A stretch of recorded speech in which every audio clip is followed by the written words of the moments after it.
The Wild West wasn't just built by guns and grit. It was built by work.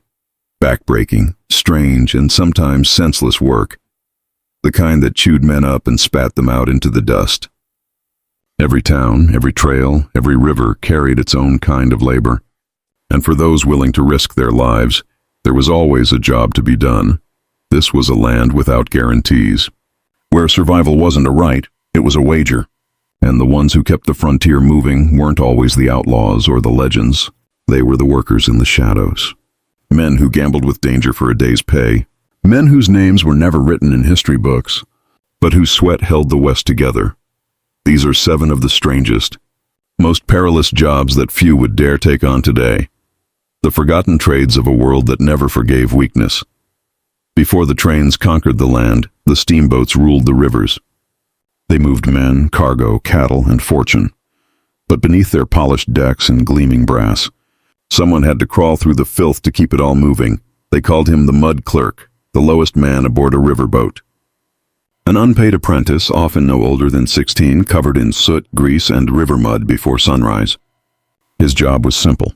Do everything no one else wanted to do. He loaded cargo until his hands bled, patched leaks when the current was fast and the water biting cold, memorized the river's moods, every snag, every bend that could claim a boat and the souls aboard it. They worked without rest and without thanks. Slept beside the boilers, breathing in smoke and sweat.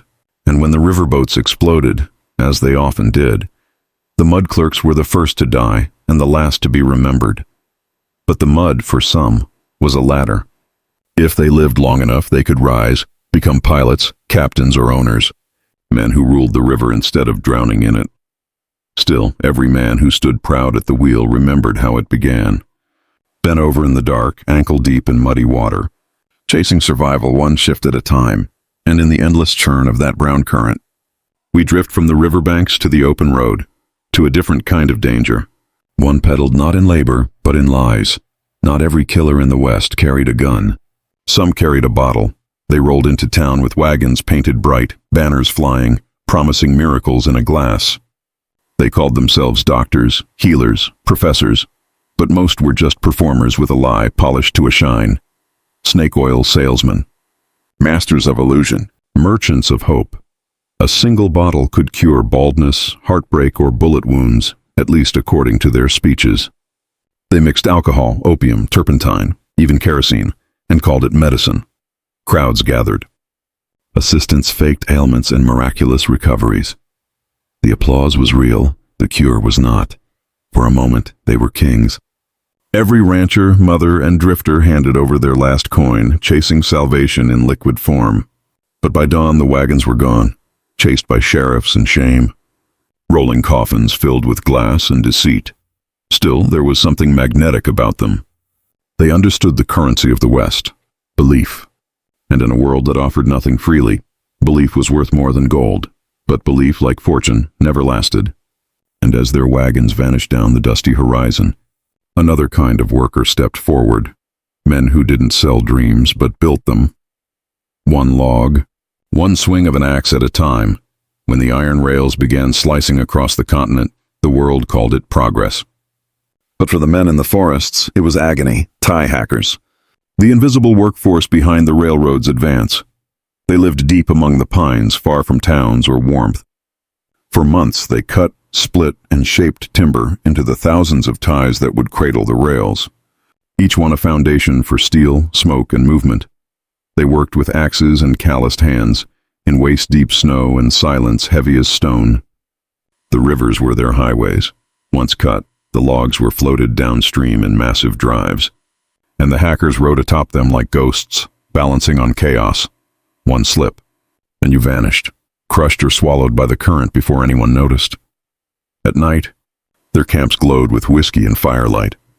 They sang songs to drown the cold, told stories of riches they'd never see. They carved the arteries of America through ice and blood, and when the first trains roared over their work, that sound was their monument, a victory few lived to hear. From frozen forests to open plains, the rhythm of labor changed, the sound of axes fading into hoofbeats. Because out where the horizon had no end, another kind of messenger was racing against time. For most men, The West was a place to slow down. For these riders, it was a race. The Pony Express, a relay of courage that carried the nation's words faster than the wind. In 1860, young horsemen began riding from Missouri to California, nearly 2,000 miles of open peril. They were chosen for their lightness and endurance, young wiry fellows not over 18, willing to risk death daily.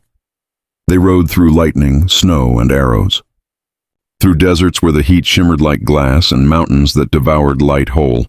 The pay was decent. The danger was absolute. Bandits, storms, exhaustion, all waited on the trail. Some froze, some vanished. Others were found by their horses days later, still saddled, still waiting. Each letter was a heartbeat of the nation, love, loss, and hope carried in blistered hands.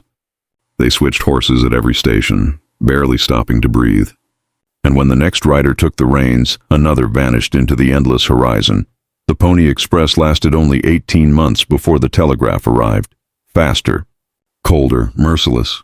But for that brief window, they proved something eternal, that even across emptiness, a man could ride through hell just to make sure a stranger's words found home. And as the last rider faded into dust, the story turned back to the river, to the men who didn't chase the horizon, but tamed the currents that carried it. Before the railways carved the land, the rivers held it together, wild, alive, unpredictable. And at their helm stood the riverboat pilot, a man whose skill balanced lives on every turn of the wheel. He guided steamboats through channels that changed with every flood, every storm. No maps, no mercy, only instinct, memory, and a communion with the water itself. The Mississippi and Missouri could feed you one day and bury you the next.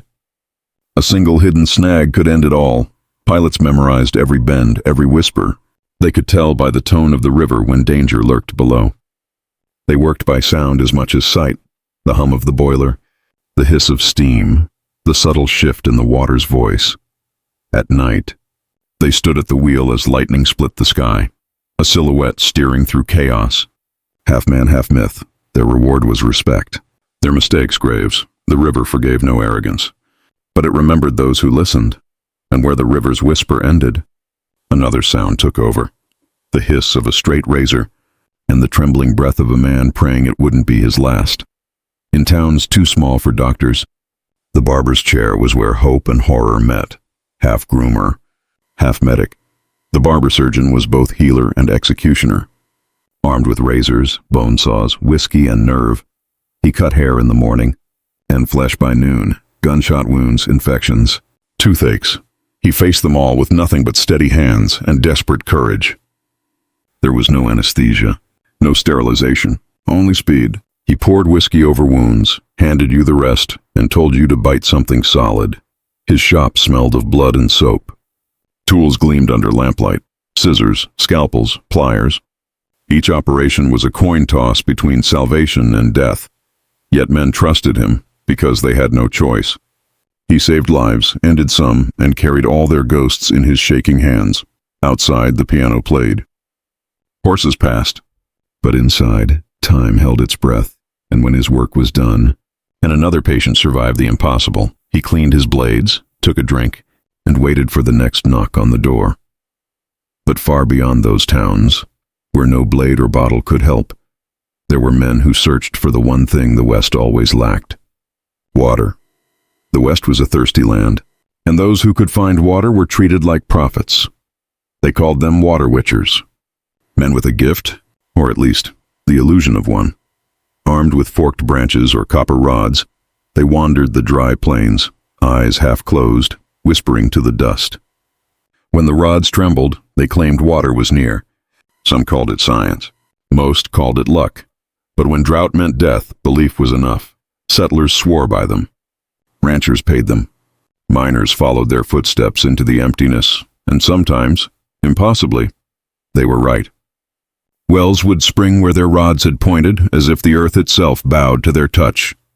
They drifted from town to town, haunted by wind and silence. When no water came, they disappeared before faith turned to anger. Whether gifted or guessing, they gave people something more precious than water: hope. And in the West, hope could keep you alive longer than truth. These were the unsung hands that built the West. The river workers, the riders, the conmen, the cutters of wood and flesh. They lived in the margins, where sweat replaced glory and danger slept beside them.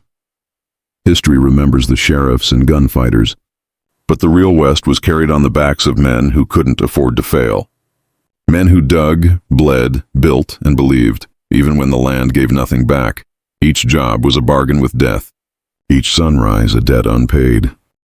And though their names have faded, their labor remains, in the rails that hum beneath the wind, in the rivers that still whisper their roots, in the ghost towns where silence weighs like memory.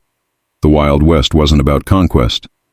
It was about endurance, about those who did what they had to, because the land demanded everything and gave nothing freely. They were the heartbeat of a time that refused to rest. The forgotten builders of a country carved in dust and daring. So when you think of the West, remember them, the Mud Clerks, the tie hackers, the riders, the witchers, the men with razors and ropes and faith. Because they didn't just survive the frontier, they built it, one dangerous, desperate day at a time.